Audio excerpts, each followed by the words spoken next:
श्री स्वामी समर्थ. श्री गुरुदेव दत्त. श्री स्वामी समर्थांची कृपा. भगवंताच्या कृपेशिवाय बाकी गोष्टी असून वा नसून सारख्याच आहेत. एखादी मुलगी लग्न होऊन सासरे गेली, तिचे सासू सासरा दीर नणंद जावा वगैरे सर्व लोकांशी तिचे चांगले आहे, पण नवऱ्याशी मात्र पटत नाही, तर तिला खरे सुख समाधान मिळणार नाही. परंतु समजा नवऱ्याशी चांगले आहे पण इतरांशी तितकेसे ठीक नाही, तर तिचे अडणार नाही. तसेच एखाद्याच्या आजारात पैसा, डॉक्टर, औषधे, माणसांची मदत वगैरे सर्व गोष्टी अनुकूल आहेत, पण त्यात भगवंताच्या कृपेचा हात नसेल तर सर्व व्यर्थ आहे. याच्या उलट भगवंताची कृपा आहे पण इतर गोष्टींचा अभाव आहे तरी काम भागते. म्हणून सर्व बाबतीत भगवंताच्या कृपेची गरज आहे आणि ती मिळविण्याकरता त्याचे स्मरण हाच एक मार्ग आहे.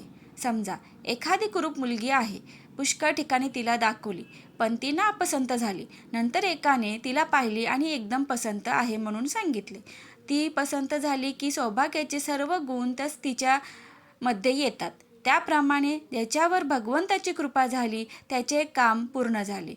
मग त्याने किती पाप आणि किती पुण्य केले आहे हे कोण पाहतं? भगवंताची कृपा सर्वांवर अर्थात आपल्यावरही आहेच. आपल्यावर कृपा आहे अशी आपली खात्री झाली की ती प्रकट होते. कृपा म्हणजे भगवंताशी एकरूपताच.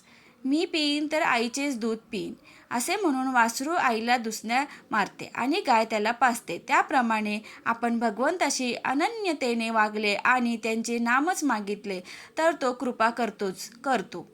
आपल्यावर हव्या त्या गोष्टी देण्यामध्ये भगवंताची खरी कृपा नसून असेल त्या परिस्थितीमध्ये आपले समाधान टिकणे ही त्याची खरी कृपा होय. भगवंता तू माझ्यावर कृपा कर असे सांगणे म्हणजे मी कृपेला लायक नाही, त्या माझ्यावर तू कृपा कर असे म्हणण्यासारखेच आहे. जो लायक नाही त्याच्यावर कृपा कशी होईल? ज्याप्रमाणे डोंगरावर आपण शब्द काढला तर त्याला उत्तर म्हणून आपला शब्द प्रतिध्वनी रूपाने येतो, त्याप्रमाणे भगवंताच्या प्रार्थनेचा प्रतिध्वनी त्याच्या कृपा रूपाने येतो. भगवंताच्या कृपाने त्याचे नाम आपल्या मुखात येते. भगवंताची कृपा आपल्यावर आहेच असे म्हणावे. ती काम करीत असतेच. आपण आपल्या शंकेने ती झाकून टाकू नये.